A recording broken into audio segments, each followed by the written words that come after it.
دیکھیے ایک تو انفیکشن بڑھ جاتا ہے نا، ہر قسم کا انفیکشن بڑھ جاتا ہے. گرمی دانوں کی وجہ سے جو بیکٹیریل انفیکشن بڑھ جاتا ہے، فنگل انفیکشن ہے جو آپ دانت کی بات کر رہے ہیں وہ بڑھ جاتا ہے، وائرل انفیکشنز بڑھ جاتے ہیں. تو گرمی کی شدت کی وجہ سے سارے انفیکشنز بڑھ جاتے ہیں، اسکیبیز بڑھ جاتا ہے لوگوں میں. تو انفیکشن مین ہے جو بڑھ جاتا ہے گرمی کی وجہ سے.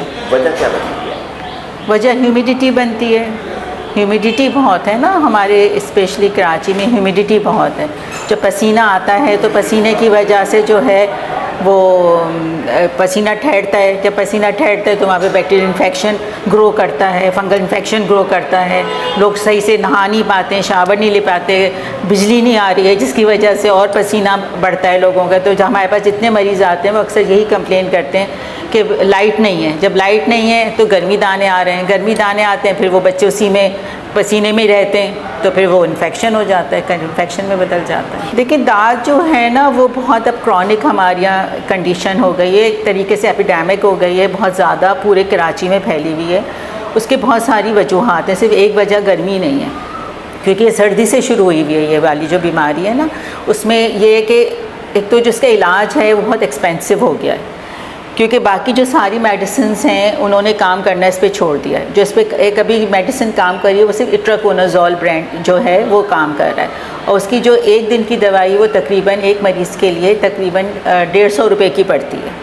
اور آپ کو جو ہے وہ پہلے ہم جب دیتے تھے 2 ہفتے کے لیے تو وہ مریض ٹھیک ہو جاتا تھا، اب وہ 6 ہفتے تک بھی ہم دیتے ہیں تو مریض ٹھیک نہیں ہوتا ہے. اس کی وجہ سے جو آپ کا جو وہ ہے ایک مریض کو بہت لمبے عرصے کے لیے وہ دوائی لینی پڑ جاتی ہے، تو مریض کا کمپلائنس نہیں ہوتا، مریض افورڈ ہی نہیں کر سکتا اس مہنگائی میں کہ وہ دوائی اتنا لمبے عرصے کے لیے لے سکے. تو ایک تو یہ وجہ ہے کہ اس کی وجہ سے، اور وہ کنٹیجیس یعنی کہ ایک سے دوسرے کو لگتا ہے. تو جب ایک گھر میں ایک آدمی کو ہے اور وہ اس کا علاج نہیں کرا پا رہا تو اس سے اس کے شوہر کو بھی لگے گا، بیوی سے شوہر سے بیوی کو لگے گا، پھر بچوں کو لگے گا. اب پوری فیملی اس بیماری میں انوالو ہو گئی اور علاج جو ہے ایک مہینے کا 6 سے 7 ہزار روپے کا خرچہ ہے. تو ایک غریب آدمی جس کی تنخواہ 30 ہزار ہے وہ 6-7 ہزار روپے کیسے خرچ کرے اپنے سارے کنبے کے اوپر. دوسرا یہ کہ ہمارے یہاں میل پریکٹس ہے بہت، جو ہمارے سارے جو لوگ ہیں جو خاص طور پہ لو طبقے والے ہیں ان کو جو ہے انجیکشن کا بہت زیادہ ٹرینڈ ہے کہ ہم جب تک انجیکشن نہیں لگائیں گے ہماری بیماری نہیں جائے گی. اور ہر جگہ کویکس بیٹھے ہوئے ہیں، وہ اسٹیرائڈ کے انجیکشن لگا دیتے ہیں. اس اسٹیرائڈ کے انجیکشن کی وجہ سے یہ ہوتا ہے کہ وہ بیماری وقتی طور پہ تو دب جاتی ہے، پھر وہ پورے جسم پہ پھیل جاتی ہے اور اس کے پھیلنے کی وجہ سے وہ نان ٹریٹیبل ہو جاتی ہے، یعنی کہ اس کا علاج کرنا اور مشکل ہو جاتا ہے. ایک بچی ہمارے پاس اس انجیکشن کی وجہ سے ایکسپائر ہوئی ہے، ایک دن پہلے ہمارے پاس وہ آئی ہے، پوری باڈی وہ پھیل گیا تھا اور وہ اگلے دن بیچاری ایکسپائر ہو گئی. موسٹ آف دا ڈاکٹرز چاہے وہ جنرل پریکٹیشنر ہوں سب اسٹیرائڈ والی بیس کریمز دیتے ہیں.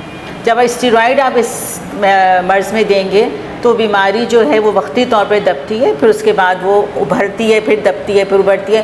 تو جو مطلب مریض ہمارے پاس پورے تھیلے لے کر آ رہے ہوتے ہیں دوائیوں کے، اتنا زیادہ پیسہ خرچ کرتے ہیں اور وہ ٹھیک نہیں ہوئے ہوتے ہیں.